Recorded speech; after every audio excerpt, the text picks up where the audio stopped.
네, 추가 인선 발표가 있었죠.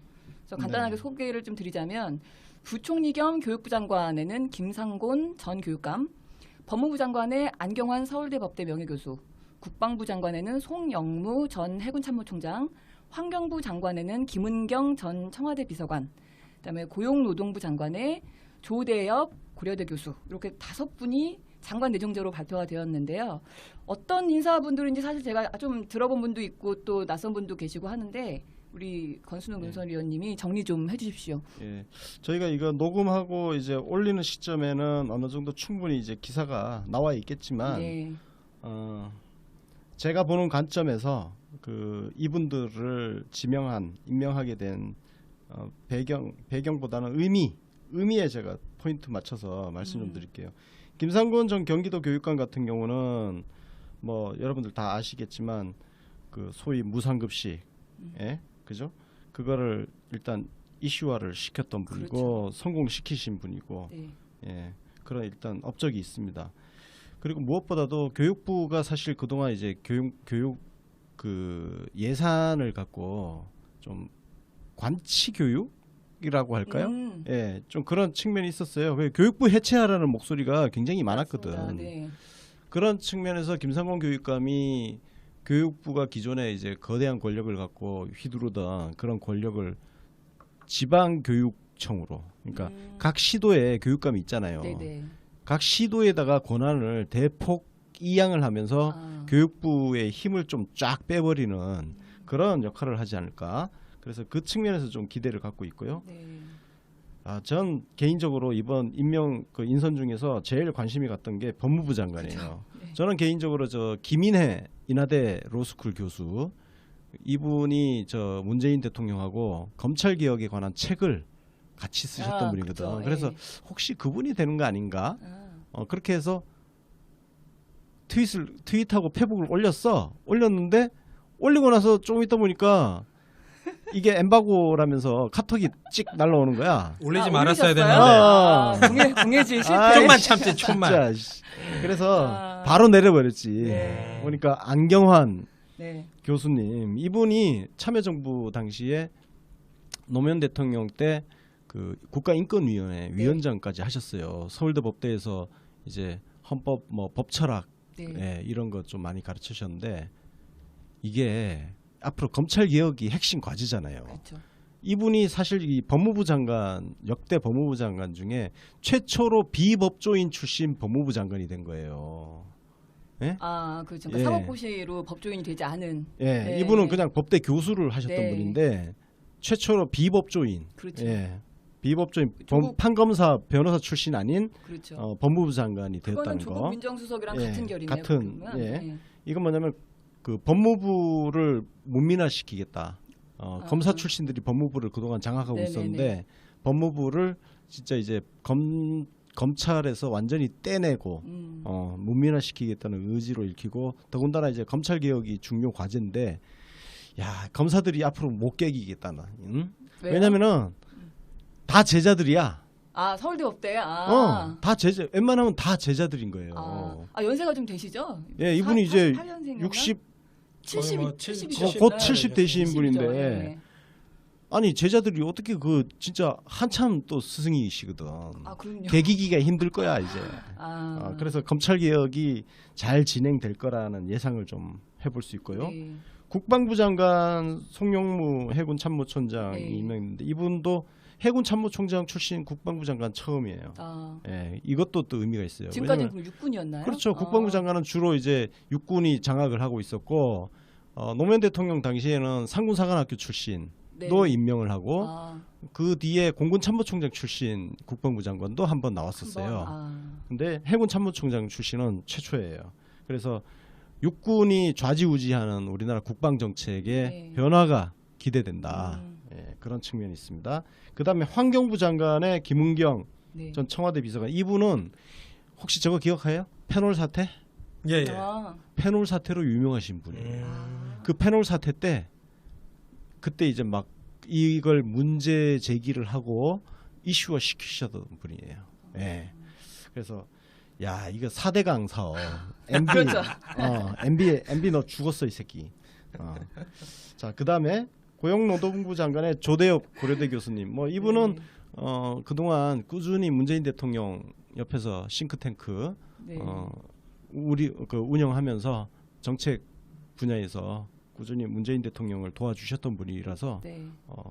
예, 괜찮습니다. 전반적으로 그래서 그 문재인 대통령이 앞으로 어떤 정책을 펼쳐 나갈 것인지를 네. 이 장관 임명을 통해서 딱 보여주고 있다. 음. 예, 그렇게 보입니다. 예. 네. 아주 제가 그 방송을 좀 하다가 보니까 느끼는 게 우리 그 문지지자들이나 노빠들 이렇게 쭉 모이면 공통적으로 박근혜를 극딜하는 것보다 MB 얘기가 나올 때 같이 그 공통적인 그런 공감대가 팍 뛰어오르는 게 제가 좀 느껴지거든요. 그래서 환경부 장관인 김은경 내정자께서 정말 잘해주셨으면 좋겠다 이런 생각이 좀 드는데 4대강을 아주 그냥 그러니까요. 아주 그냥 낱낱이 뜯어주시기를 좀 우리 그 이분들도 그럼 앞으로 이제 인사청문회 할 텐데 우리 또 그 지금 의원들 중에 내정자들도 또 있으시고 예정이 어떻게 되나요? 스케줄이? 지금 뭐 도정환, 김영춘, 김부겸,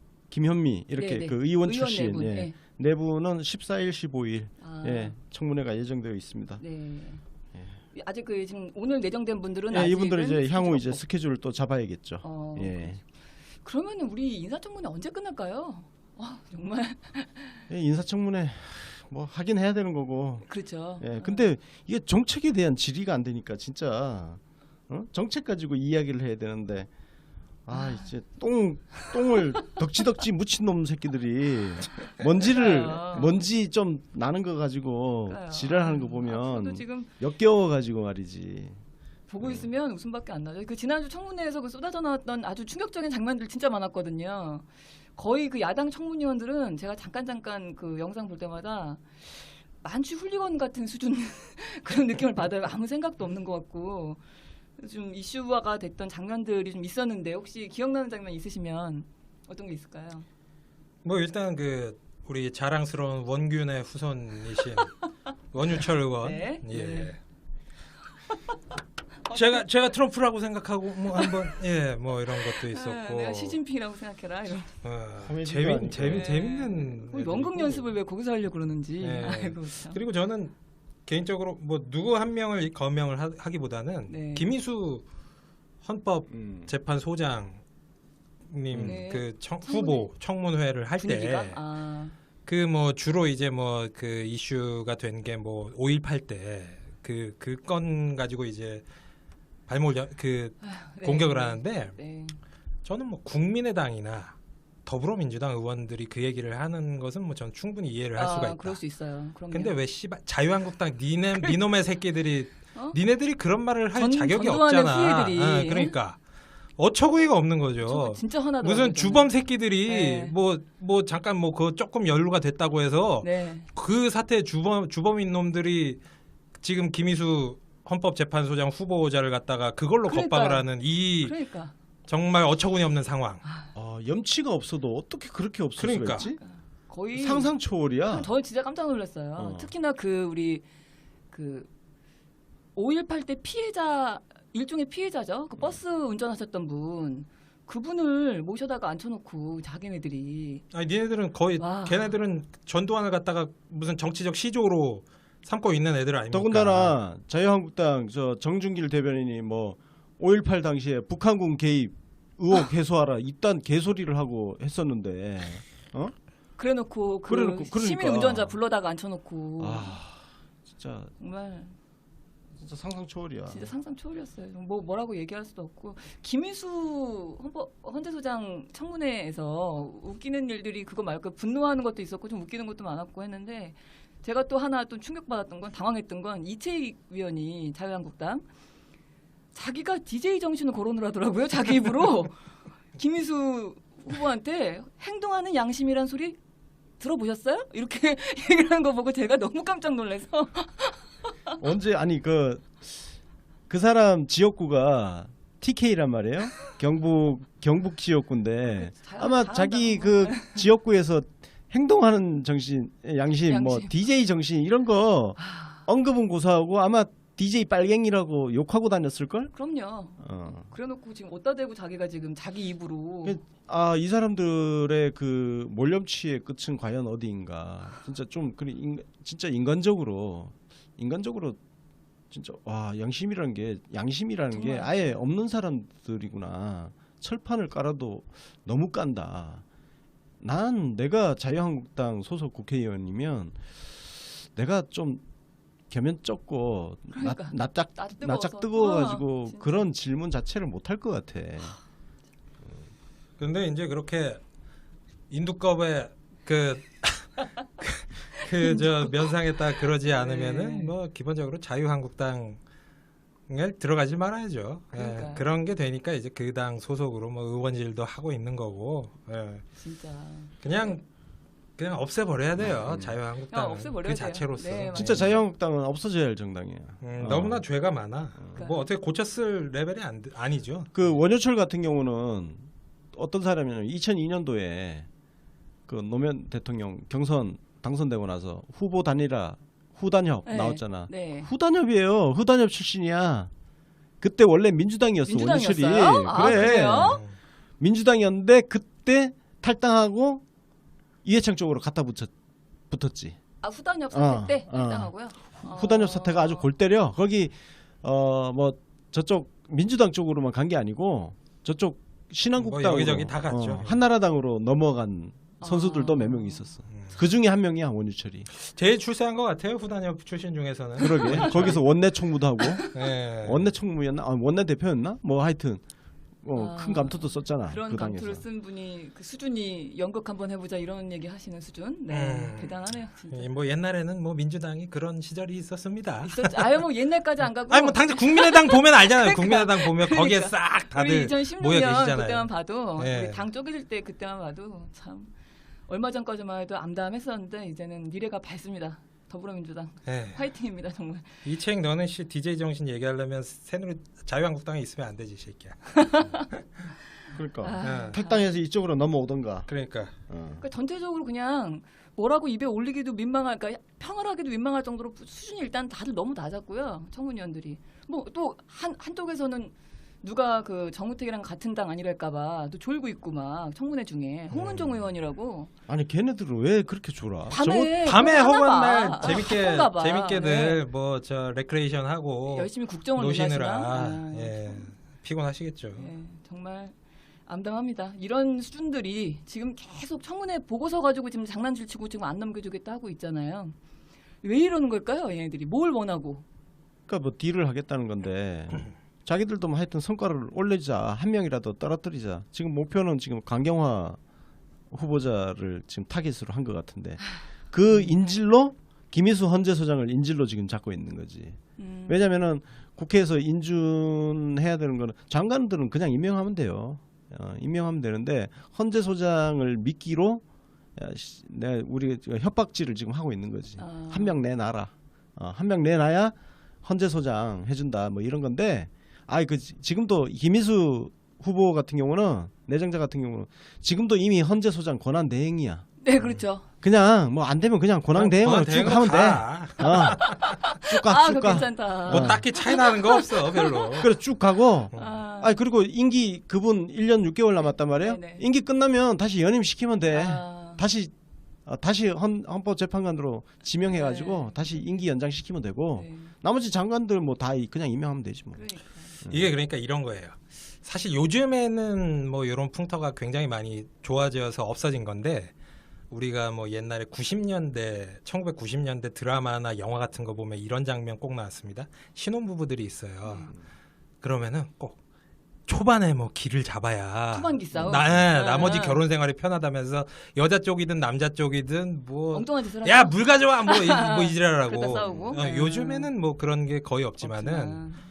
근데 이 자유한국당 얘네들은 이제 수준이 90년대 이전인 거죠. 90년대 이전도 아니고 뭐 그 당의 대선 후보 홍준표만 봐도 뭐 한 4, 50년대 뭐 그 정도 수준이잖아요. 그러니까 일종의 초반에 이제 기싸움 하는 거죠. 니네 문재인 대통령, 문재인 정부 우리 말 안 들으면 뭐 임기 내내 괴롭힐 거야. 이런 것도 있고 기본적으로 이런 코드가 있는 것 같아요. 오늘 그러니까 지금 녹음하는 시점에서 오늘 발표된 장관 후보자들 봐도 그 법무부의 안경환 교수 그리고 국방부의 그 해군 참모총장 네. 출신 이거 보면은 송영무. 이 코드가 딱 나오잖아요. 문재인 정부의 코드가 절대로 그 부처의 기득권과 연결될 일이 거의 없는 인사를 앉히는 건데 강경화 후보자 같은 경우에 정확하게 그 코드에 일치하는 그렇죠. 그 연장선상 아니겠습니까? 네. 예, 여성이고 비외교부 출신이고 네. 그러니까 이 강경화를 낙마시키고 강경화를 공격을 하면 그 프레임으로 그대로 이제 다른 장관 후보자들한테도 통하는 거예요 이게. 예, 그러니까 어떤 화력이 그쪽 강경화 후보 쪽에게 네, 집중되는 집중돼 측면이 있는 것 같다. 그렇게 생각하면 오히려 반대로 생각하면 더더군다나 강경화 후보를 장관을 시켜놔야 네. 그걸 뚫어가야 그 다음 사람들한테도 그런 프레임이 통하지 않을 공격 프레임이 통하지 않을 수도 만약에 있겠네요. 강경화 후보자가 낙마를 한다면 네, 네. 문재인 대통령의 중요한 인사 원칙 중 하나가 크게 그러니까 상처를 훼손이 되죠. 입는 네. 그런 상황이 되는 네. 거죠. 그래서 사실 아까 전에 말씀을 하셨지만 이번 주에 그 의원 출신 후보자들은 크게 문제가 없어요. 왜냐하면은 일단 그 정치인을 하면서 굉장히 많이 검증이 됐던 데에다가 네. 또 어쨌든 이게 당이 달라도 같이 정치를 같은, 네. 국회의원이면은 동업자들. 예, 네. 그 이 도를 지키는 그런 게 있어서 그래서 의원 불패라고 하더라고요. 예, 네. 그래서 그 부분 청문회는 그렇게 큰 문제는 없을 것 같은데 이제 그 다음 강경화 후보자 플러스 네, 그 오늘 뒤에. 발표된 후보자들 그렇죠. 같은 경우에는 상당히 인사청문회가 또 앞으로도 아사리판이 벌어질 가능성이 크다 이렇게 보입니다. 그러니까요. 근데 언론에서 이제 하도 강경화 내정자만 공격을 거의 정말 불공격을 하고 있다 보니까 슬슬 이제 여론 중에 일부가 강경화 후보에 대한 약간 다시 봐야 되나 이런 생각하는 경우도 좀 생기는 것 같아요. 근데 그 특히 제가 보기에는 이제 왜 그런 얘기들 하잖아요. 여성이 유리선장을 깨고 올라가야 되는 걸 보여주자 뭐 이런 얘기들을 하니까 예. 그거에 대해서 이제 20, 30대 좀 젊으신 남자분들 일부가 그건 아닌 것 같다. 남녀 평등이다 이미 이제 이런 얘기를 하시거든요. 뭐 약간 반작용 같은 그런 거. 뭘 꼭 여자라고 시켜준다는 게 더 웃긴 거 아니냐. 뭐 이런 음. 얘기도 하시는데 그런 분들이 혹시 계시다면 듣고 계신 분 중에 아니면 주변에 누가 계시다면 제가 꼭 드리고 싶은 말이 있어요. 예. 오늘 이 자리를 통해서 꼭 이 얘기를 하고 싶었는데 젠더 문제는 조심해야 네 알고 있어요. 근데 사실 예. 남자분들이 젠더 문제 얘기 나오면 무조건 일단 피하시잖아요. 여성분이니까 총대 메고 하십시오. 네. 근데 이제 여자들도 사실 좀 피해요. 예. 왜냐하면 괜히 그 얘기 했다가 뭐 꼴페미니 뭐니 꼭 마치 노빠라고 구박받던 것처럼 페미니스트라는 그 프레임 자체가 구박받는 프레임이기 때문에 가급적이면 여자들도 그 잘 얘기 안 하고 싶은데 이건 젠더 여기서는 문제 하셔도 됩니다. 예, 얘기가 아니라 그 20, 30대 남자분들 얘기가 맞아요. 지금 20, 30대 남자분들은 당연히 남녀 평등을 실천하고 계시는 분들이거든요. 그분들이 뭐 여성을 뭐 폄하하거나 저는 그렇게 생각하지 않아요. 근데 그분들이 한 가지 지금 강구하고 있는 게 뭐냐면 장관을 뭐 30% 이상 여성을 앉히겠다 이거에 대해서 되게 분개하시거든요. 그분들이 여자라고 꼭 그렇게 숫자 맞춰주는 게 어딨냐 이런 얘기 하시는데 지금 장관을 하실 사람들은 50대 이상이에요. 그러니까 20, 30대의 일자리를 여자들이 뺏겠다는 게 아니고 50대, 60대인 분들의 그 내부에서는 아직도 분명히 차별이 존재하거든요.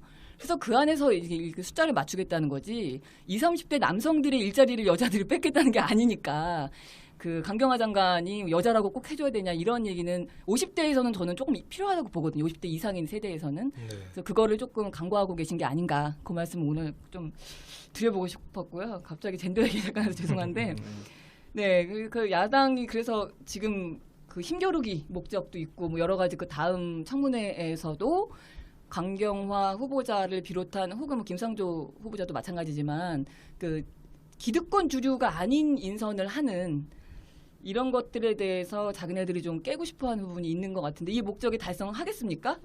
떨어질 분이 계실까요 혹시? 우리 대통령 스타일로 봐서는 다 밀어붙일 것 같아요.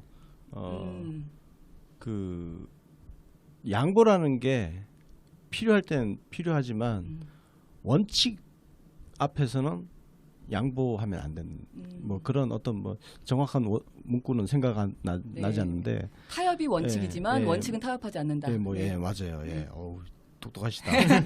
네. 일단 강경화 후보 같은 경우는 지금 타겟이 강경화 후보한테 네. 지금 가 있는데 전직 외교부 장관들이 전부 지지 성명을 했어. 그 처음이야. 아니 장관 후보자 청문회 과정에서 전직 장관들이 지지 성명을 내는 이런 일은 없었어요.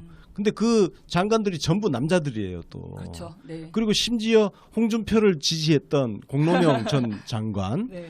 그다음에 그 우리 문재인 대통령을 좀 괴롭혔던 송민순 전 장관, 네. 뭐 이 사람들도 거기 지지 성명서에 서명을 다 했단 말이에요. 다 했죠. 네. 아니 10분이. 이런 후보가 어디 있어? 이런 후보를 왜 떨어뜨려? 그러니까요. 왜 인위적으로 꼭 떨어뜨리려고 하냐고. 그래서 실패해요. 야당은 지금 굉장히 옛날 정치를 하는 거예요. 그냥 국회 그 의석수 가지고 지금 장난을 자기네끼리 치는데 힘싸움한다. 예. 지금 언론이 그렇게 그 기사를 쓰고 그 정치인들 그 특히 야당 그 정치인들의 일방적인 주장을 베껴 써주고 하지만 여론조사를 보면 대통령 지지율이 아직도 끔찍도 안 해. 꼼짝도 안 하죠. 82% 최근 그러니까. 네. 1% 떨어졌잖아. 이거는 뭐 아무것도 아니지. 그냥 오차 범위 어. 그거죠. 그러니까 여론은 지금 문재인 대통령이 장관 임명한 거에 대해서 전혀 요동을 안 치고 있다는 거예요. 그렇죠. 흔들리지 않고 있어요. 지금 야당이 뭔 짓을 하고 있냐면 여론한테 지금 시민들한테 주권자들한테 덤비고 있는 거야. 그렇죠. 옛날식으로 국회 의석수 가지고 정치를 하면요 진짜 망해. 당장 내년 지방선거 있어요. 이 양반들아. 어? 거기서 작살나면 그 뒤에 2020년 총선은 무사할 것 같아? 정치 똑바로 해야 돼. 지금은 문재인 대통령한테 누가 협조를 잘하느냐가 인기를 지지율이죠. 올리는 네, 지지율을 맞습니다. 올리는 비결이에요. 국민의당, 바른정당 특히 자유한국당은 내가 그냥 포기야. 국민의당하고 바른정당은 자기 포지션 잘 잡아야 돼. 거기서 엄하게 캐스팅 보트 지고 좀 약팔려고 그렇게 잔재주 부리다가는 폭망해. 이게 그 전직 외교부 장관 10분, 네. 10분이 이제 강경화 후보자 지지 선언을 한 게 사실 간단한 문제가 아닌 게 그럼요. 네. 우리가 보통 뭐 옛날 뭐 예비역들 뭐 수십 명 뭐 이런 네. 거 성명을 하다 보니까 그런 게 있어요. 뭐 외교부 장관이 한 수십 명 될 것 같죠? 아닙니다. 제가 조사를 해봤더니 김영삼 정부, 김대중 정부, 노무현 정부에서 외교부 장관을 이명박 정부까지 네. 역임을 하신 분들 중에 10분이 지지 선언을 하셨는데 그러니까요. 네. 김영삼, 김대중, 노무현, 이명박 정부 동안에 외교부 장관이 총 13분입니다. 3분 빠진 거예요? 3분 빼고 13분 중에 10분이 지지 선언을 하신 거예요. 박근혜 정부는 없어요. 왜냐면 박근혜 정부에서 장관하셨던 분들은 뭐 좀 자숙을 하셔야 되니까 자숙해야죠. 예. 어디다가 지지를 이러면서. 하시더라도 네, 마음속 차이나게. 예, 그냥 가만히 계시는 게 네. 낫기 때문에. 근데 이 13명 외교부 장관 중에 10명이 지지를 했다는 건 이건 장관 인사 그 청문회 국면에 있어서는 그냥 게임 오버라고 봐도 되는 거예요. 그러네요. 근데 이걸 언론에서 제대로 이 이슈의 크기만큼 다뤄주질 다뤄주지도 않고 않아요. 있고 네. 그리고 그 강경화 후보자에 대해서 뭐 또 요 프레임이 있던데 한국일보에서 조사를 해서 뭐 JTBC에서 뭐 이따만하게 그 뻥튀기한 그 여론조사 후보자들 중에 이제 강경화 후보자에 대해서만 부적절하다라는 여론이 많다 이런 결과가 있었는데 그 여론조사 결과 제가 살펴보니까 우리가 그 대선 기간 동안에 정말 많이 얘기했던 유선전화 유선전화. 81%. 아이고. 그러면 거기에서 최소 한 20% 정도 차이 나는 겁니다. 20%도 더 날 수도 있죠. 그러니까 네. 지금 이것 가지고도 장난을 치고 있는 거예요. 근데 지금 현재 그것에 대해서 이 장관 후보자들에 대한 여론조사를 한국일보에서밖에 안 했어요. 네네. 그래서 그거 하나 가지고 이제 이리 돌리고 저리 돌리고 뭐 그러고 있는 거예요.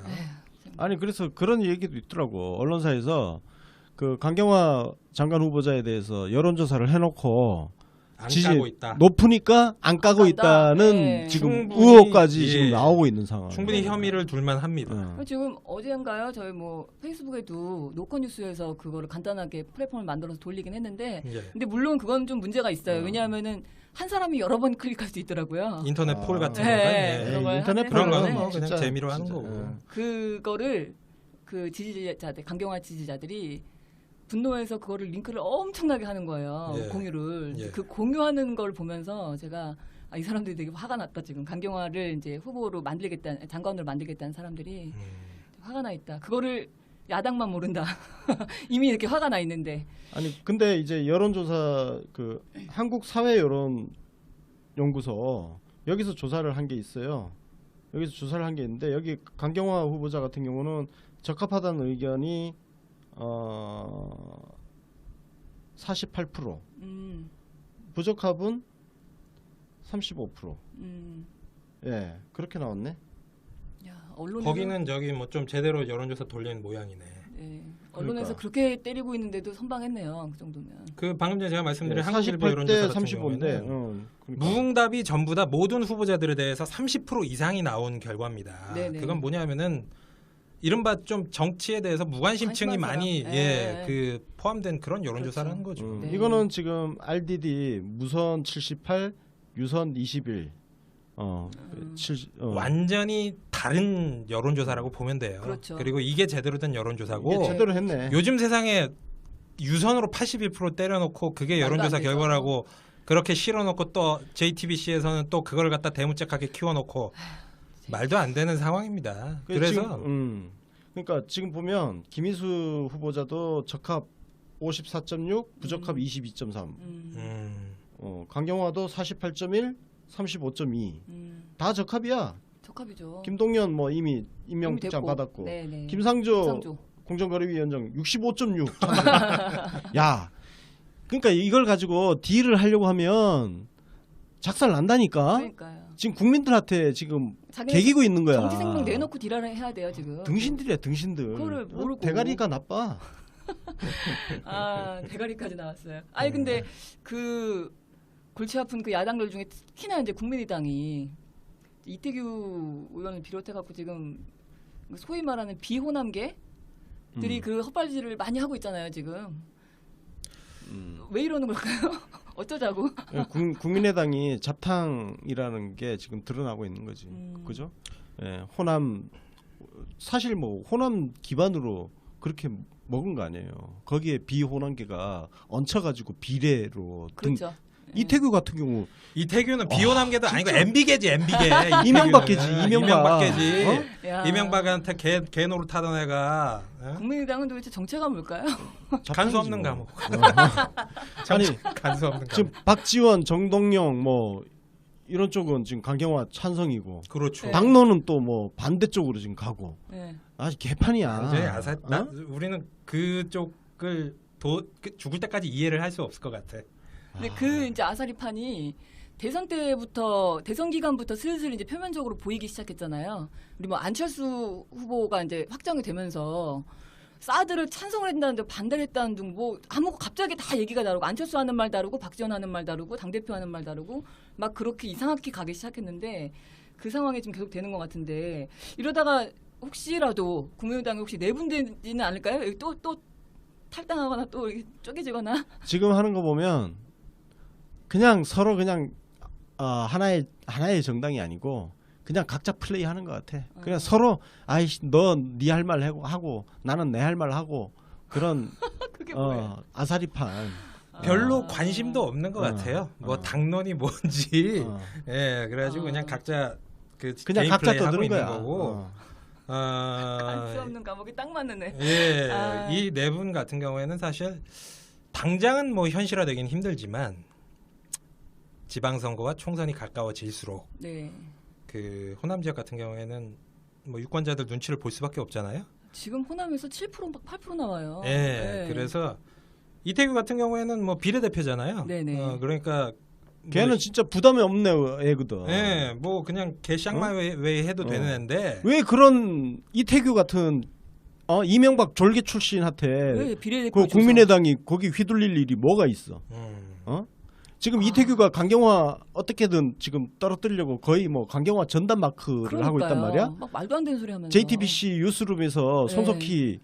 손석희가 이태규 불러다가 단독 인터뷰도 하고. 따주고. 아니 미친 단독 인터뷰 했으면 강경화 후보자도 그 분량만큼 불러서 해명 그 반론하게 해줘야지. 그렇죠. 손석희도 진짜 하여튼 자 우리 매번 언론 얘기를 안 할 수가 없게 되네요. 하여튼 선거가 다가오면 네. 상당히 볼만한 뭐 그런 그림이 나오죠. 상황이 뭐 펼쳐질 수 있을 것 같습니다. 네. 지금 국민의당은 지금처럼 하면 내년 지방선거는 폭망이야 폭망. 작살나죠 진짜. 지금 저 호남 지지율 5% 아니에요? 5%? 거기다가 총선이랑은 또 조금 다른 게 지선은 어쨌든 단체 당을 뽑는 선거이다 보니까 당을 보고 뽑는 거 아니거든요. 제가 보기에는 국민의당에서 지금 잘해도 단체장 뽑기가 쉽지 않을 것 같은데 나오기가 인물이 별로 없으니까. 근데 지금 이렇게 하고 있으니까 도대체 어떻게 하겠다는 건지. 잘하고 있습니다. 뭐 고마운 일이야. 예. 저렇게 하면 망한다는 것을 이제 여실히 보여줄 저는 예정인 걸로. 다들 이제 의견이 다 다르시겠지만 저는 개인적으로 국민의당이나 바른정당 같은 당이 조금 커서 자한당을 밀어줬으면 좋겠거든요. 근데 얘네들이 자꾸 이렇게 헛발질하는, 예를 들어서 지금 대통령 지지율이, 국정 지지율이 뭐 82%, 84% 이렇게 나오는데 민주당 지지율은 한 50% 정도 나오잖아요. 네. 그러면은 대통령이 국정을 잘하기를 바라는 사람은 83%인데 민주당을 다 지지하는 건 아니거든요, 분명히. 그중에 30% 정도는 민주당을 지지하지 않는 국정 운영 지지자가 있다는 얘기죠. 그 사람들이 사실은 이제 국민의당하고 바른정당에서 그 사람들을 타겟팅해서 잘 끌어와야 되는데 자한당이랑 똑같이 지금 발목 잡기를 하고 있으니까 바보 같은 거, 이 사람들이. 지금 한마디로 그 국정 운영 뭐 잘하고 있다에 응답하지 않고 있는 17%의 자바국당 세 당이 그죠? 몰려가지고 17% 가지고 세 당이 서로 뜯어 먹으려고 뭐 그러니까 바보들이에요. 삽질하고 앉았는데 왜 그래? 예, 뭐 그것에 대한 뭐 결과는 뭐 나타날 겁니다. 네, 정신 좀 차렸으면 좋겠고, 그나마 지금 국민의당에서 정신 차리고 있는 게 제가 보기에는 박지원 의원하고 정동영 의원 뭐 이런 분들이 그나마 여론을 조금 읽고 있는 것 같은데 귀를 막은 것 같더라고요, 지도부 쪽은. 그냥 뭐 떠들지 말아라 뭐 이러고 있는 것 같고, 그거 가지고 또 SNS에서 서로 자기네끼리 또 공방해요. 뭐 당론이 정해지지 않았는데 박지원이 뭔데 마음대로 SNS에다가 뭐 그런 글을 올리냐. 그때 박지원이 또 그거에 대해서 아니 아직 당론이 정해지기 전이니까 전에 내 마음대로 당론을 정해지면 내가 따르겠지만 전에 내 마음대로 내 의견도 하나 못 올리냐 막 이러면서 또 그거 가지고 싸우고 아주 그냥 아사리판입니다 지금. 이게 지금 그 프랑스가 지금 국회의원 선거를 하고 있단 말이야. 프랑스를 우리 그 반면 교사로 삼아야 돼요. 국민의당, 바른정당, 그리고 저기 정의당까지. 네. 지금 프랑스가 전개가 완전 재편되고 있거든. 사회당이 완전 몰락해 버렸어. 이번에 지금 그동안 사회당이 그 소위 좌파 진영 중심을 잡고 있었는데 이번 총선 때 지금 망했단 말이야. 그 마크롱 대통령이 신당을 만들었는데 그 신당이 우리나라로 치면 더불어민주당하고 그렇죠. 노선이 좀 비슷해요. 여기가 지금 예상 결선 투표 뭐 이렇게 그 선거 예상 지금 나오는 게 뭐냐면 의석수의 한 74%를 지금 획득하는 걸로. 74%. 근데 우리나라에도 이런 일이 일어날 수 있어. 지금 상태로 쭉 가면. 바른정당, 국민의당, 정의당이 정신 안 차리고 이따위로 정치를 하면 그런 결과가 나타날 수 있어요. 진짜요. 네. 국민들 마음이 어디 안 간다니까. 정치 잘해야 돼. 지금은 협치라는 거는 일방적으로 청와대가 야당 요구가 말이 되는 거면 되는데 그렇죠. 말도 안 되는 요구에 그걸 양보를 하는 거는 협치가 아니라 거래예요. 네. 정치적 야합이고 거래고. 그건 국민들이 다 보고 있단 말이야. 그 원치 않죠, 그거를. 야합을 하라는 게 아니거든. 네, 그렇죠. 그래서 지금 협치는 청와대도 해야 되지만 야당도 해야 되는 거야. 그럼요. 왜 맞습니다. 자기들은 협치할 생각을 안 하냐고. 대통령한테만 협치하래, 자기들 그래서 안 하면서. 지금은 인기 높은 대통령한테 협치를 잘하는 야당이 야당으로서의 지위를 부여받고 인기가 올라가게 되어 있다고. 그렇죠. 카운터 파트너로 그래. 니들이 저 문재인 대통령 그 청와대와 여당하고 협치를 잘하네. 니들이 그럼 카운터 파트너로 커라 하고 밀어줄 수 있는 건데 협치를 안 하니까 지지율이 꿈쩍도 안 하지. 그렇죠. 한마디로 이 정부와 그리고 이제 여당은 국민들의 지지율과 여론을 보고 정치를 하는데 예. 조중동만 보고 기존 언론만 보고 정치를 하면서 이제 계속 폭망해 가고 있는 상황. 네. 예. 정신 좀 차려야 되는데. 그 기존 언론에 나온 예. 그 전문가 같지 않은 전문가들의 그 헛소리, 그 수많은 오피니언, 칼럼이라든지 오피니언 리더들, 사설 이거 보고 정치를 하면 망한다니까. 그 신문 스크랩부터 빨리 집어치워야 돼. 정치 제대로 하려면. 신문 스크랩 2회에 걸쳐서 나왔어요. 신문 스크랩. 네. 하여튼 언제까지 국민의당이 이 뻘짓을 계속하고 정신 못 차릴지 좀 지켜봐야 될 것 같은데, 우리 마침 또 내일인가요? 문재인 대통령님이 국회 시정연설로 가시죠? 12일. 그러니까 내일이죠. 월요일에 가시니까. 네. 예. 어떤 우리 내용을 업로드된 다음 날이네. 그죠? 요전 업로드 되게 전날이죠. 되기 전날. 네. 요 편은. 네. 그렇습니다. 그렇구나. 예. 어떤 내용이 담기실지 그것도 좀 궁금하더라고요. 가서 한 대씩 때려줬으면 좋겠어요. 협조 요청이겠죠? 예. 네. 협조 요청인데 저는 이렇게 봐요. 국회의원들한테 이야기를 하지만 사실상 국민들한테 이야기하는 게 아닐까.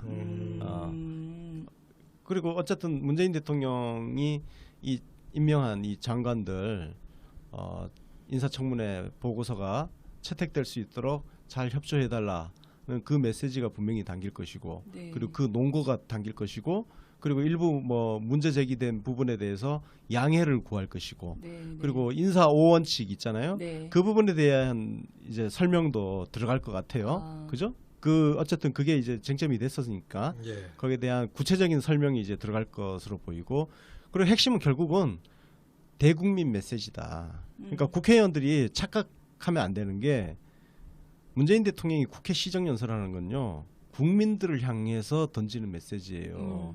그러면 여론을 결국은 문재인 대통령이 대선 전부터 그러자 대선 선거 기간 동안 계속 국민을 믿고 가겠다는 거거든. 국민이 하나도 그러니까 따라가겠다. 국회 네. 의석수를 가지고 막 서로 주고받는 이 정치 안 하겠다는 거거든. 그러니까 예, 저는 그런 메시지가 담길 것 같아요. 네. 예. 그 12일 국회 시정연설에는 또 하나의 중요한 관전 포인트가 있는데요.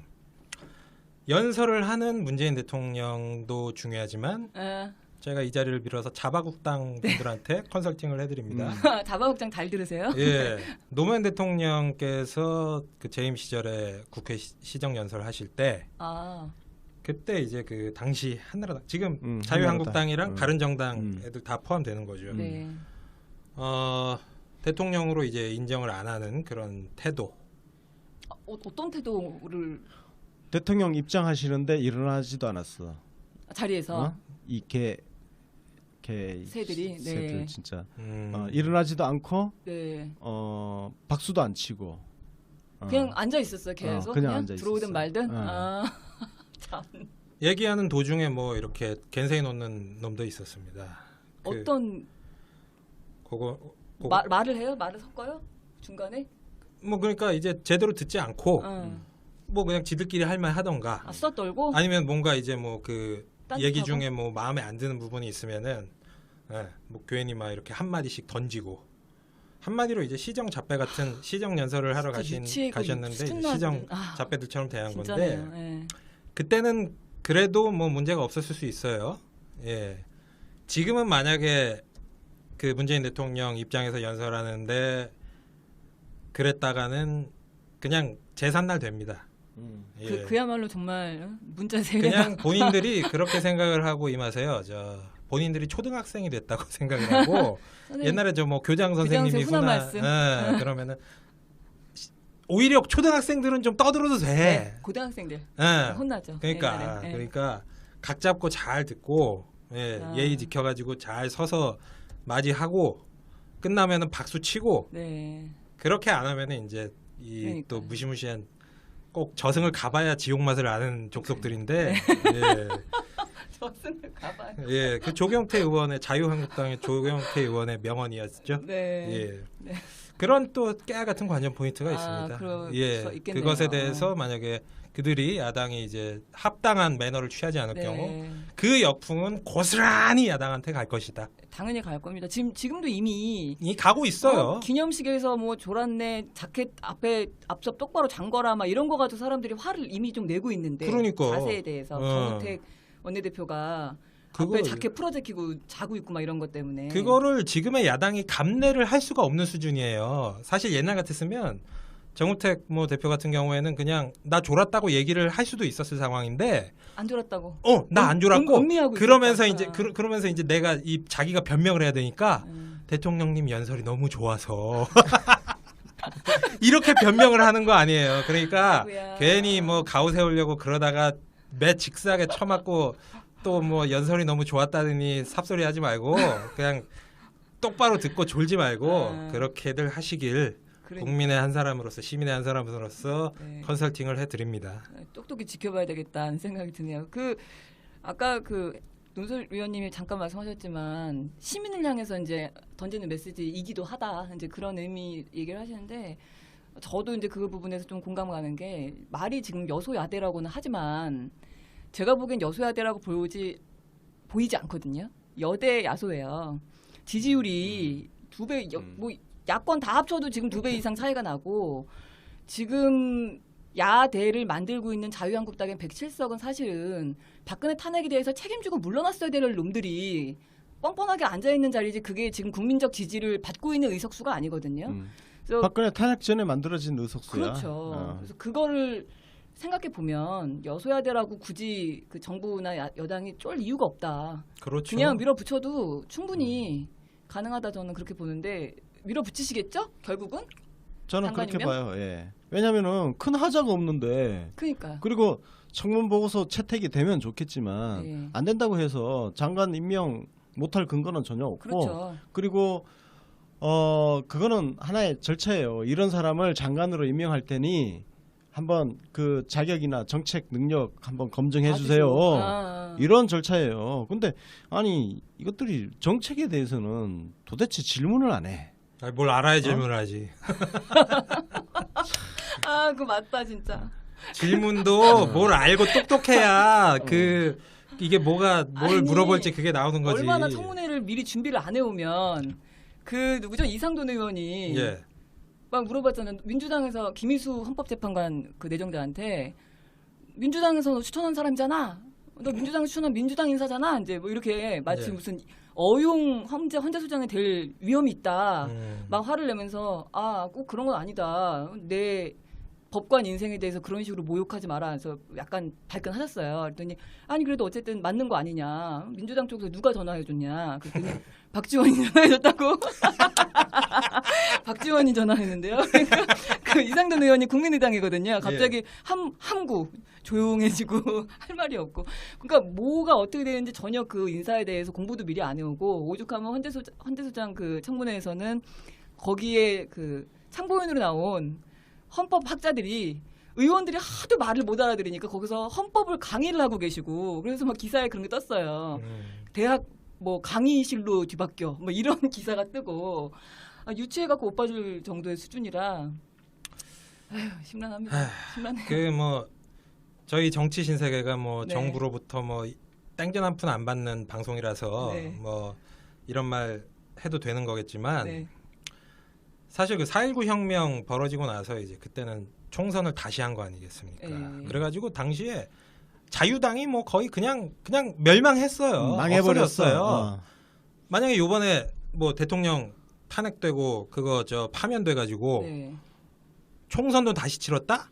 자유한국당 몇 석이나 남아 있을 것 같습니까? 우리는 폭파했죠 거의. 저기 TK 쪽에 좀 건지고 지금 왜 꾸준히 박근혜 TK 자민련 됐겠지. 탄핵 반대하던 예. 그 17% 정도 있잖아요. 네. 지금도 꾸준히 있는 그러니까. 한 15%? 그 예. 정도가 이제 아마 남았겠죠. 그래봤자 네. 한 40석 정도인데 네. 지금 자유한국당 플러스 바른정당 같은 경우에는 그 의석수 자체가 적폐입니다.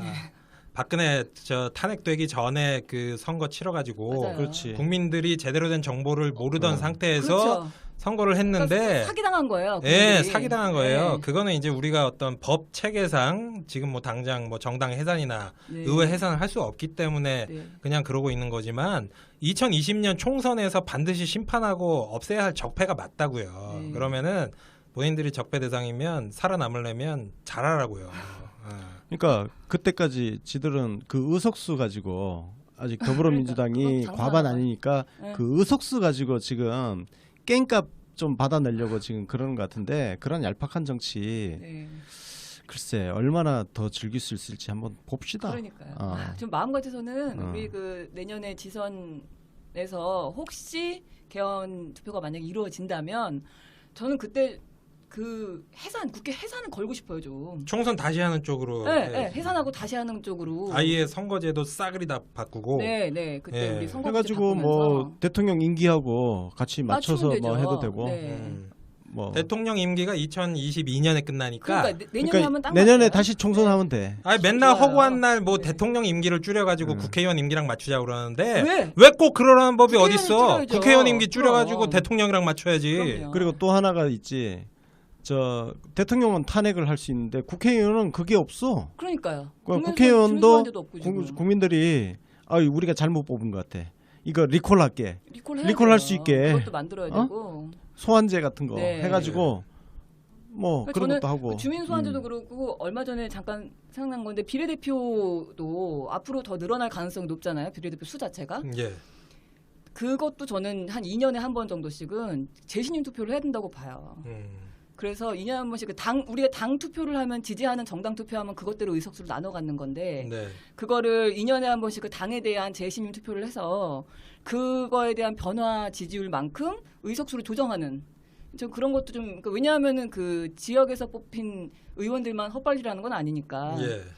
그래서 그 정당에 대한 그 좀 심판이 더 좀 강화돼야 되겠다 이런 생각을 저같이 아무것도 모르는 사람도 이런 생각을 하게 되는 게 결국은 참 우리 그 자유한국당을 비롯한 야당들이 헛발질을 너무 잘해줘서 어떻게 하면 저놈들을 좀 잡아치울 수 있나 이런 생각을 자꾸 궁리를 하게 됩니다. 아니 그리고 특히 국민의당 김동철이가 강경화 장관 후보 임명하면 네. 김희수 떨어뜨리겠다. 헌재소장 표결에 영향을 미칠 거다. 네. 그래서 이제 김희수 헌재소장을 지금 자꾸 미끼로 이용을 해서 협박질을 하는데 깡패야.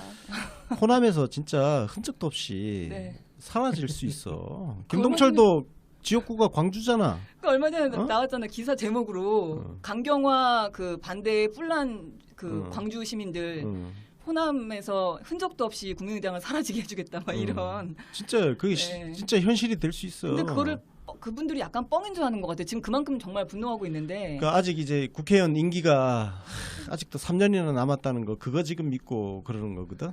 또 뭐 그 사이에 네. 뭐 여론도 뭐 좀 바뀔 수 있고 뭐 시간은 아직 충분하다. 그러니까- 그걸 믿고 지금 그러니까요. 이지랄을 하는 건데 음. 두고 보자고 어떻게 되는지. 김희수 후보 같은 경우에는 또 출생지가 또 전북 고창이시네. 네. 예. 네. 김제인가? 전북 고창. 고창이야? 예. 뭐 하여튼 전북 출신이시죠. 전남고등학교 나오셨고. 아. 이낙연 총리를 이어서 그 예. 중요한 자리에 또 호남 인사를 앉혀주시려고 하는데 호남당이 반대를 하네? 어떻게 해야 되나 이걸? 아이고 멍충이 된다 진짜. 아유 참. 우리 그 강경화 후보 같은 경우는 아까 뭐 우리 예. 뭐 장관 외교부 장관이 지지 선언하신 것도 얘기하셨지만 그거 외에도 저는 이렇게 장관 후보자를 이렇게 지지를 많이 하는 경우 처음 봤어요. 위안부 할머니들도 모여서 그 지지 선언을 하셨고 국내 여성 단체 그다음에 국제구호 단체 130개의 단체죠. 그러니까 모여가지고 또 지지 선언을 하고 김상조 후보 같은 경우도 정운찬 정 총리 뭐 주진영 박사 이런 분들에 비해서 각계 인사들 498명 이렇게 모여가지고 또 지지 선언하시고 장관 후보자들한테 이렇게 지지 선언한 경우가 있었나요? 이것도 다 처음이에요. 다 처음이죠. 네. 진짜 떨어뜨리라고 한 적은 있었지만 그러니까. 야, 왜 이 사람들을 떨어뜨리려고 하냐. 어. 사실 지금 한 사람도 버릴 사람이 없어요. 이거를 무슨 협치라는 명목하에 형식적으로 뭐 한 명 떨어뜨려주고 뭐 야당한테 전리품 안겨주듯이 그런 식으로 왜 그런 정치를 해야 돼? 그러니까요. 그게 옛날 정치야, 옛날 네네. 정치고. 그래서 한 명도 지금 버릴 사람은 없다. 네. 문재인 대통령이 정말 사람들 정말 잘 뽑고 있어요. 깜짝깜짝 놀랄 정도로. 이걸 왜 떨어뜨려야 돼? 네. 그냥 다 강행하면 돼. 버릴 사람이었으면 애초에 후보자에 올리지도 않았고 강경화 후보자 같은 경우에는 이렇게 스크리닝을 해보니까 이제 그 부분에서 이제 문제가 발생했다고 처음부터 밝히고 시작한 거 아니겠습니까? 네네. 예. 근데 이제 이게 그 장관이라는 게 뭐 여태까지 내가 흠없이 안 사른 사람 뽑는 컨테스트가 아니잖아요. 네네. 뭐 물론 뭐 살면서 흠결이나 약점이나 뭐 잘못된 점이 있을 수 아예 있겠지만 없을 수 없죠. 예. 네. 그러면 이제 그 부분은 이제 마이너스로 따지고 그 총량제를 보는 거죠. 예. 일종의. 그럼 네. 요거를 덮을 만한 이제 어떤 그 자질 장관의 네, 능력이나. 자질이나 네. 그런 게 있느냐를 심판을 해야 되는데 강경화 장관 같은 경우에는 네. 일각에서는 뭐 그게 뭐 전문성이 없다 이런 얘기를 하는데 그 부분이 이제 외교부 장관 전직 네. 13명 중에서 10명이 지지. 네. 그럼 이건 게임 끝난 거예요. 그러니까요. 예, 언론에서도 지지치고 나와야 되는데 예, 지금 계속 장난 붙들고 늘어지고 있는 거죠. 그 언론 얘기하니까 한겨레 신문하고 경향 신문은 강경화 장관 후보자 네. 저 뭐야 장관 임명 문제 없다 이렇게 음. 사설까지 썼단 말이에요. 그래요. 예. 그러면 잘했어. 잘하고 있어요. 역시 뭐 네. 여론에 오냐오냐 한다고 저 잘하는 게 아니라 네. 때로는 이렇게 사랑의 매를 네. 들고 그래야 사람이든 사랑의 언론이든 매. 예. 사람은 때리면 안 되지. 말로 때리면 몰라서. 네. 예. 그거랑 같은 맥락이긴 한데 더 지금은 더 강하게 좀 강행하셔야 된다라는 생각이 제가 드는 이유 중에 하나가 그 자유한국당 같은 그런 좀 말 안 통하는 정당들이나 이런 사람들이 지금 힘겨루게 하니까 사실은 이제 힘으로 사람들이 그런 얘기 하잖아요. 어차피 논리로는 안 되니까 쟤네들은 힘으로 찍어 누르거나 아니면은 뭐 고개 한 덩이 던져주거나 둘 중에 하나로 이제 해야 된다라고 얘기를 하는데 그 고개 한 덩이 던져주는 그 타이밍이 예. 저는 조금 더 뒤로 가야 된다고 봐요. 이 사람들이 아직도 자기네들이 그 여당이었던 마인드에서 지금 벗어나지 않고 있는 자기네가 주류라고 생각하는 사람들이기 때문에 지금 어줍지 않게 뭐 하나 그냥 딜해주고 던져주고 이렇게 시작하면 나중에는 아예 자리 다 내놔라 할 수 있는 그런 사람들이거든요. 그래서 지금은 좀 찍어 누를 타이밍이 아닌가 저는 예. 그렇게 봅니다. 그 옛날 이야기도 있잖아요. 그 옛날 이야기 중에 그 떡장수 할머니가 네. 그 고개를 넘어가는데 처음에 호랑이가 나와가지고 처음에는 떡 달라고 그랬어요. 딱 하나 좀 앉아 먹지. 예, 그래서 떡 줬어요. 떡을 다 줬어. 네. 그 다음에는 뭐 팔 하나만 주면 안 잡아 먹지. 팔 줬어. 팔을 주고 나면 이제 그때부터는 끝난 끝난 겁니다. 거야. 그쵸. 그러면은 예를 들어서 지금 강경화 후보자가 됐든 뭐 김희수 후보자가 됐든 네. 그거 내주면은 뭐 걔네들이 앞으로 뭐 협치할 것 같아요? 아니거든요. 없죠. 예. 그리고 그 문재인 대통령의 이 스타일은 과거 민주당 당시 새정치민주연합 당대표 시절에 네. 그때 이제 리더십을 보면은 뭐 지금 앞으로 어떻게 할 것인지가 빤히 보이는데 당시에 그렇게 흔들어댔지 않습니까? 지금 국민의당으로 가 계신 많은 분들 네. 예 흔들어댔는데 대부분의 많은 사람들이 아 결국 대표 사퇴하고 뭐 소위 말하는 혁신 그렇게, 전당대회 예. 할 것 같다 예상했었죠. 할 수밖에 없을 것이다 중앙위원회에 재신임 묻겠다 그랬죠. 현재에 있어서 그때 당시에 중앙위에 재신임 투표 같은 것은 바로 국민 여론이잖아요. 그렇죠. 근데 국민 여론이 1% 떨어졌다며요. 그러면은 문재인 대통령 스타일은 원칙대로 갈 것이다. 뭐 저는 이렇게 봅니다. 네.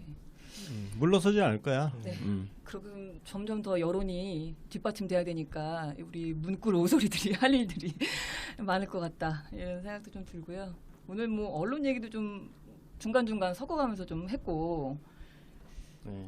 인사청문회를 좀 이 정도 하죠, 뭐. 네, 네. 계속 또 지켜봐야 되니까 지금 네. 다음 주에 예정되어 있는 거는 의원 4분의 인사청문회가 이제 14, 15일 예정돼 있고 그 뒤에 또 이제 일정 잡히는 대로 오늘 이제 발표된 인선 5분에 대해서 또 진행이 될 텐데 중간중간에 이제 우리를 좀 빡치게 하거나 분노하게 하는 이슈들이 있으면 또 그때 또 다시 다뤄보도록 하고요. 네. 네, 오늘 청문회에 대해서 혹시 또 하실 말씀 혹시 있으신가요? 잘 좀 하자. 누구한테요? 야당들 잘 좀 하자. 무능한 니들도 거 좀 먹고 살아야지. 먹고 살려면 잘 좀 해. 저는 뭐 잘 좀 하자. 언론이랑 방송들 네. 특히 저기 제2모 방송이랑 네. 예, 뭐 옛날에는 잘했는데 요즘 잘 못하고 있는 네. 언론 방송들 특히 좀 잘 좀 합시다. 네. 예, 시대가 변했으면 적응을 해야죠. 네, 그죠. 예. 공해야 됩니다.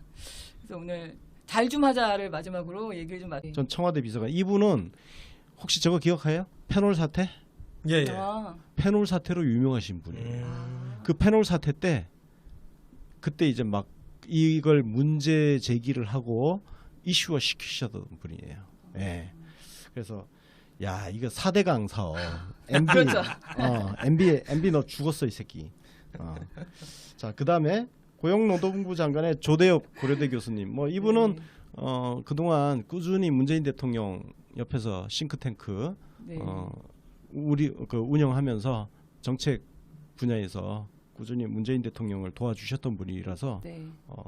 예 괜찮습니다. 전반적으로 그래서 그 문재인 대통령이 앞으로 어떤 정책을 펼쳐 나갈 것인지를 네. 이 장관 임명을 통해서 딱 보여주고 있다. 음. 예 그렇게 보입니다. 예. 네. 아주 제가 그 방송을 좀 하다가 보니까 느끼는 게 우리 그 문지지자들이나 오빠들 이렇게 쭉 모이면 공통적으로 박근혜를 극딜하는 것보다 MB 얘기가 나올 때 같이 그 공통적인 그런 공감대가 팍 뛰어오르는 게 제가 좀 느껴지거든요. 그래서 환경부 장관인 김은경 내정자께서 정말 잘해주셨으면 좋겠다 이런 생각이 좀 드는데 4대강을 아주 그냥 그러니까요. 아주 그냥 낱낱이 뜯어주시기를 좀 우리 이분들도 그럼 앞으로 이제 인사청문회 할 텐데 우리 또 지금 의원들 중에 내정자들도 또 있으시고 예정이 어떻게 되나요? 스케줄이? 지금 뭐 도종환, 김용춘, 김부겸, 김현미 이렇게 네네. 그 의원 출신 네 분. 예. 네. 네 분은 14일, 15일 아, 예, 청문회가 예정되어 있습니다. 네. 아직 지금 오늘 내정된 분들은 예, 이분들은 아직은 이제 향후 스케줄 이제 없고. 스케줄을 또 잡아야겠죠. 예. 그러면 우리 인사청문회 언제 끝날까요? 정말 예, 인사청문회 뭐 하긴 해야 되는 거고. 그렇죠. 예, 근데 이게 정책에 대한 질의가 안 되니까 진짜 정책 가지고 이야기를 해야 되는데 이제 똥을 덕지덕지 묻힌 놈 새끼들이 먼지 좀 나는 거 가지고 그러니까요. 지랄하는 거 저도 보면 지금 역겨워 가지고 말이지. 보고 있으면 웃음밖에 안 나죠. 지난주 청문회에서 쏟아져 나왔던 아주 충격적인 장면들 진짜 많았거든요. 거의 야당 청문위원들은 제가 잠깐 그 영상 볼 때마다 만취 훌리건 같은 수준 그런 느낌을 받아요. 아무 생각도 없는 것 같고 좀 이슈화가 됐던 장면들이 좀 있었는데 혹시 기억나는 장면 있으시면 어떤 게 있을까요?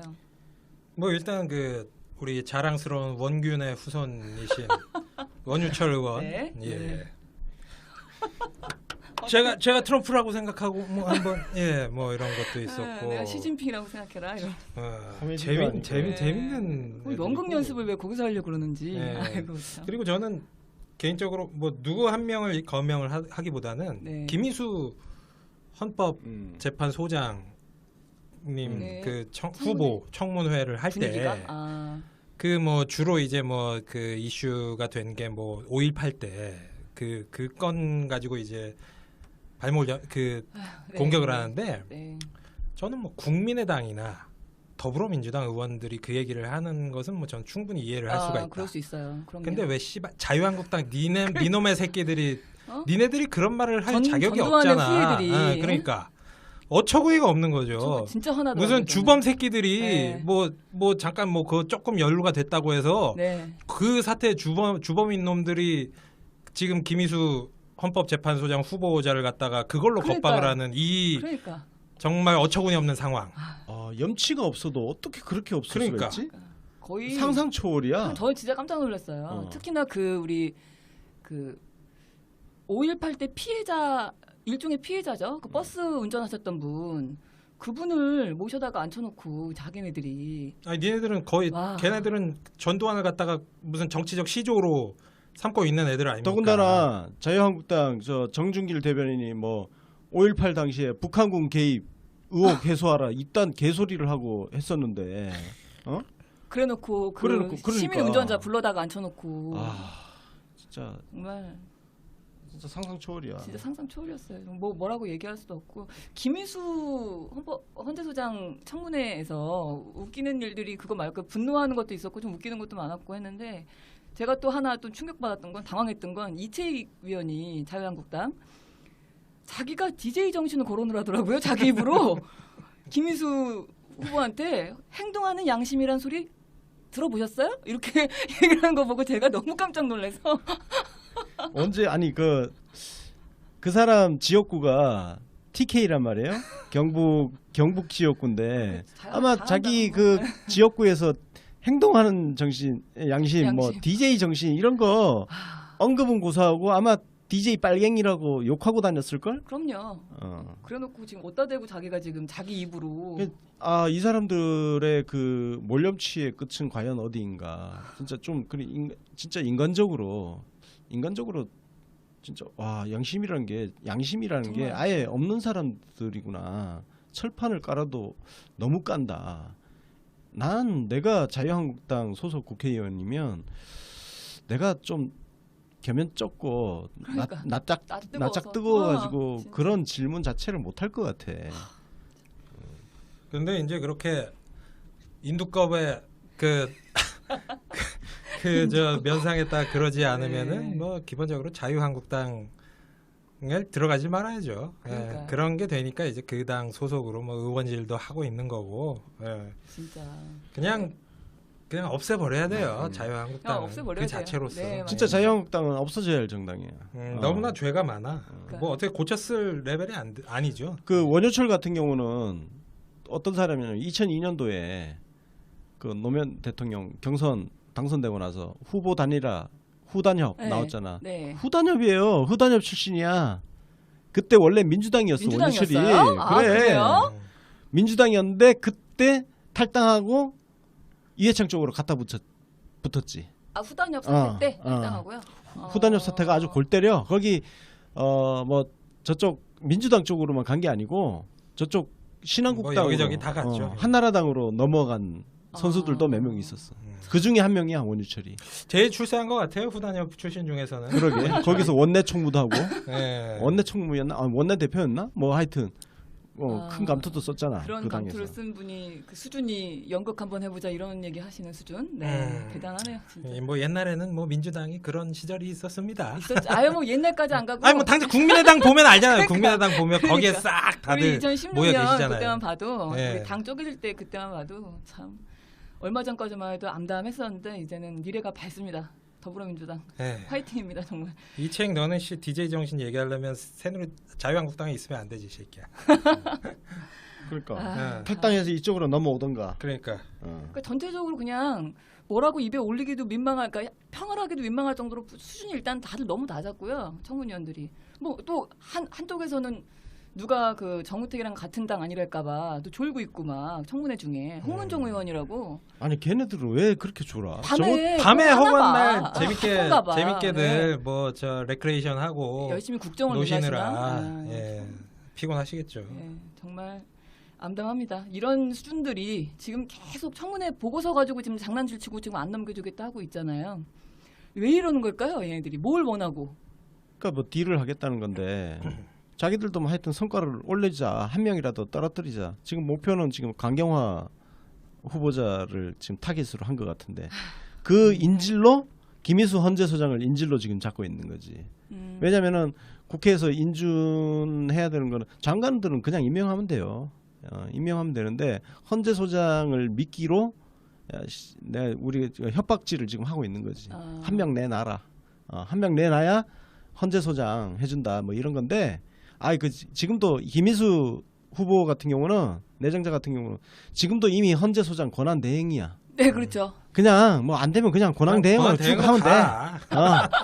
쭉 가, 쭉 그거 가. 괜찮다. 뭐 딱히 차이 나는 거 없어, 별로. 그래 쭉 가고. 아, 그리고 임기 그분 1년 6개월 남았단 말이에요. 네네. 임기 끝나면 다시 연임 시키면 돼. 아. 다시 헌법재판관으로 지명해가지고 네. 다시 임기 연장시키면 되고 네. 나머지 장관들 뭐 다 그냥 임명하면 되지 뭐. 그러니까.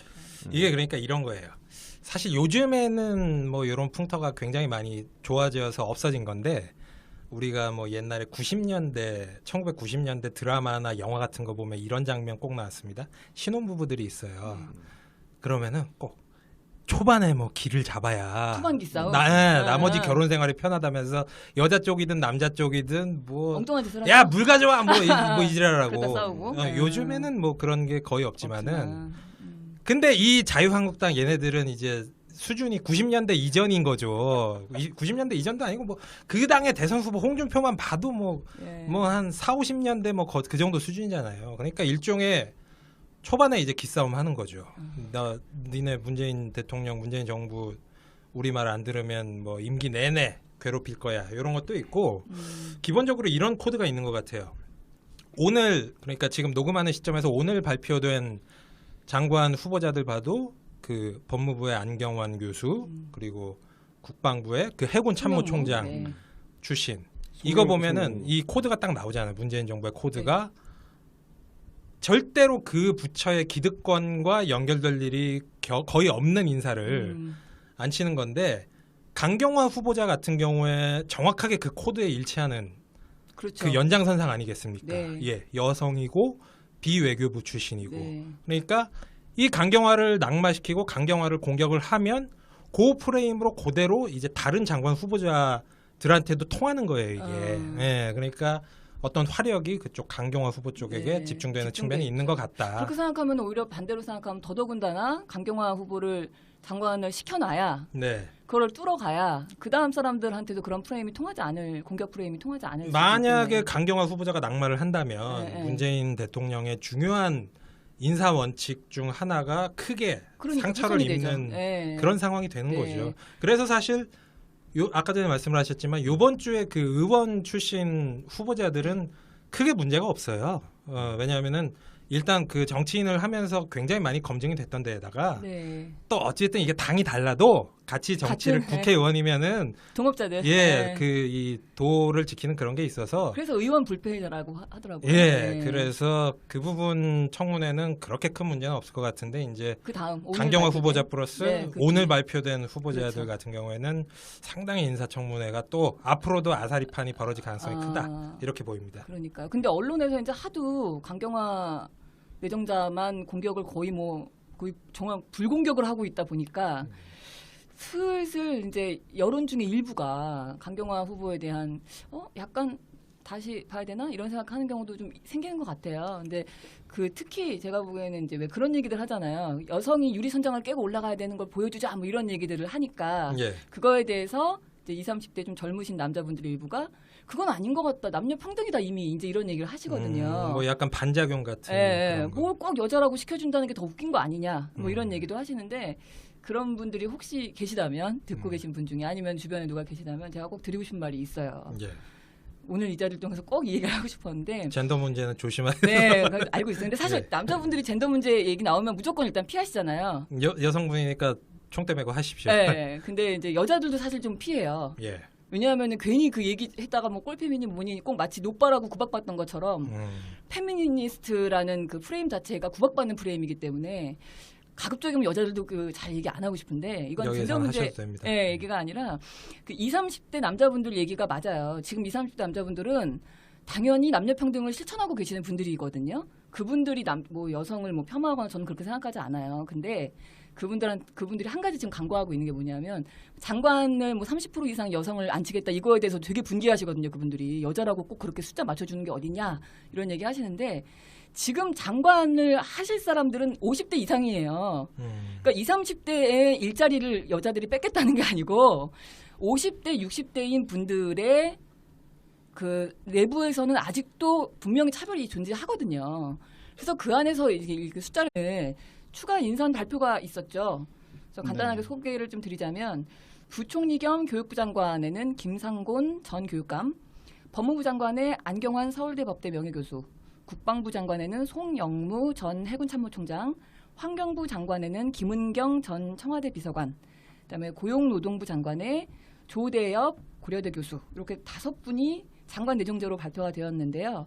어떤 인사분들인지 사실 제가 좀 들어본 분도 있고 또 낯선 분도 계시고 하는데 우리 권순우 논설위원님이 정리 좀 해주십시오. 예, 저희가 이거 녹음하고 이제 올리는 시점에는 어느 정도 충분히 이제 기사가 나와 있겠지만 네.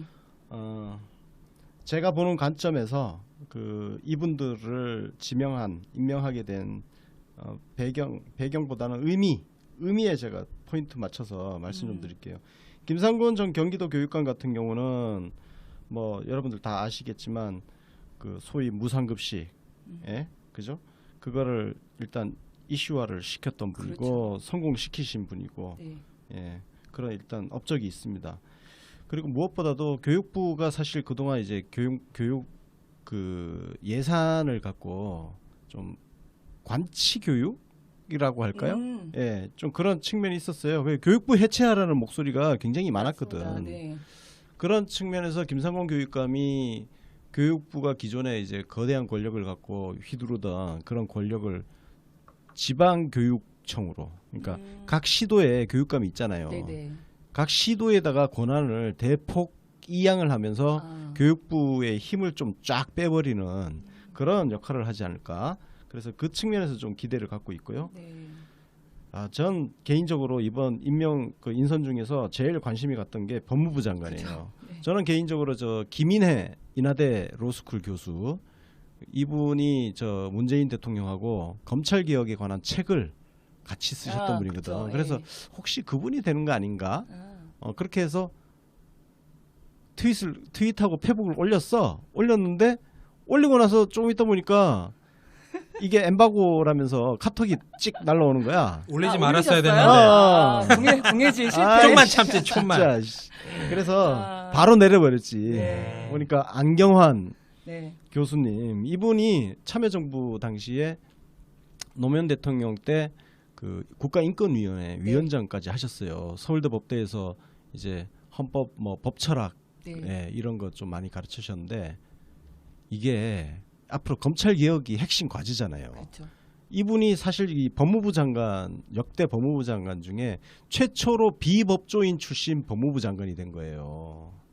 예? 아, 그렇죠. 예. 그러니까 사법고시로 법조인이 되지 않은. 예, 네. 이분은 그냥 법대 교수를 하셨던 네. 분인데 최초로 비법조인, 그렇죠. 예, 비법조인 조국- 판검사 변호사 출신 아닌 그렇죠. 법무부 장관이 그거는 되었다는 조국 거. 민정수석이랑 예, 같은 결이네요. 같은, 그러면. 예. 네. 이건 뭐냐면 그 법무부를 문민화시키겠다. 검사 출신들이 법무부를 그동안 장악하고 네네네. 있었는데 법무부를 진짜 이제 검찰에서 완전히 떼내고 문민화시키겠다는 의지로 읽히고 더군다나 이제 검찰 개혁이 중요 과제인데 야 검사들이 앞으로 못 깨기겠다는. 응? 왜요? 왜냐면은 다 제자들이야. 아, 서울대 법대. 아. 다 제자. 웬만하면 다 제자들인 거예요. 아, 연세가 좀 되시죠? 예, 이분이 이제 48년생이었나? 60 70, 거의 뭐 70이죠. 곧 70 되신 70이죠. 분인데 예. 아니 제자들이 어떻게 그 진짜 한참 또 스승이시거든. 아, 그럼요. 개기기가 힘들 거야 이제.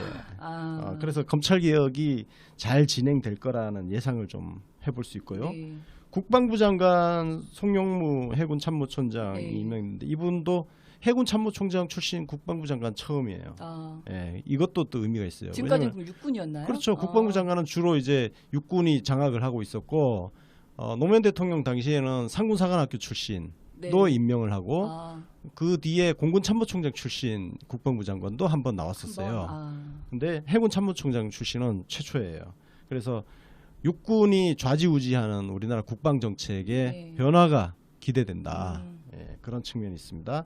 그다음에 환경부 장관의 김은경. 네. 맞추겠다는 거지. 20, 30대 남성들의 일자리를 여자들이 뺏겠다는 게 아니니까 그 강경화 장관이 여자라고 꼭 해줘야 되냐 이런 얘기는 50대에서는 저는 조금 필요하다고 보거든요. 50대 이상인 세대에서는. 네. 그래서 그거를 조금 강구하고 계신 게 아닌가 그 말씀 오늘 좀 드려보고 싶었고요. 갑자기 젠더 얘기 잠깐 해서 죄송한데 네, 그 야당이 그래서 지금 그 힘겨루기 목적도 있고 뭐 여러 가지 그 다음 청문회에서도 강경화 후보자를 비롯한 혹은 뭐 김상조 후보자도 마찬가지지만 그 기득권 주류가 아닌 인선을 하는 이런 것들에 대해서 자기네들이 좀 깨고 싶어하는 부분이 있는 것 같은데 이 목적이 달성하겠습니까? 떨어질 분이 계실까요 혹시? 우리 대통령 스타일로 봐서는 다 밀어붙일 것 같아요. 그 양보라는 게 필요할 땐 필요하지만 원칙 앞에서는 양보하면 안 되는 뭐 그런 어떤 뭐 정확한 문구는 나지 않는데 타협이 원칙이지만 예, 예. 원칙은 타협하지 않는다. 예, 맞아요. 예. 어우, 똑똑하시다. 네. 일단 강경화 후보 같은 경우는 지금 타겟이 강경화 후보한테 네. 지금 가 있는데 전직 외교부 장관들이 전부 지지 성명을 했어. 그 처음이야. 아니 장관 후보자 청문회 과정에서 전직 장관들이 지지 성명을 내는 이런 일은 없었어요. 근데 그 장관들이 전부 남자들이에요 또. 그렇죠. 네. 그리고 심지어 홍준표를 지지했던 공로명 전 장관. 네. 그다음에 그 우리 문재인 대통령을 좀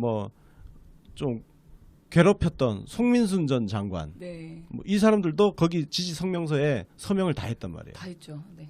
아니 10분이? 이런 후보가 어디 있어? 이런 후보를 왜 떨어뜨려? 그러니까요. 왜 인위적으로 꼭 떨어뜨리려고 하냐고. 그래서 실패해요. 야당은 지금 굉장히 옛날 정치를 하는 거예요. 그냥 국회 그 의석수 가지고 지금 장난을 자기네끼리 치는데 힘싸움한다. 예. 지금 언론이 그렇게 그 기사를 쓰고 그 정치인들 그 특히 야당 그 정치인들의 일방적인 주장을 베껴 써주고 하지만 여론조사를 보면 대통령 지지율이 아직도 끔찍도 안 해. 꼼짝도 안 하죠. 82% 최근 그러니까. 네. 1% 떨어졌잖아. 이거는 뭐 아무것도 아니지. 그냥 오차 범위 어. 그거죠. 그러니까 여론은 지금 문재인 대통령이 장관 임명한 거에 대해서 전혀 요동을 안 치고 있다는 거예요. 그렇죠. 흔들리지 않고 있어요. 지금 야당이 뭔 짓을 하고 있냐면 여론한테 지금 시민들한테 주권자들한테 덤비고 있는 거야. 그렇죠. 옛날식으로 국회 의석수 가지고 정치를 하면요 진짜 망해. 당장 내년 지방선거 있어요 이 양반들아. 어? 거기서 작살나면 그 뒤에 2020년 총선은 무사할 것 같아? 정치 똑바로 해야 돼. 지금은 문재인 대통령한테 누가 협조를 잘하느냐가 인기를 지지율이죠. 올리는 네, 지지율을 맞습니다. 올리는 비결이에요. 국민의당, 바른정당 특히 자유한국당은 내가 그냥 포기야.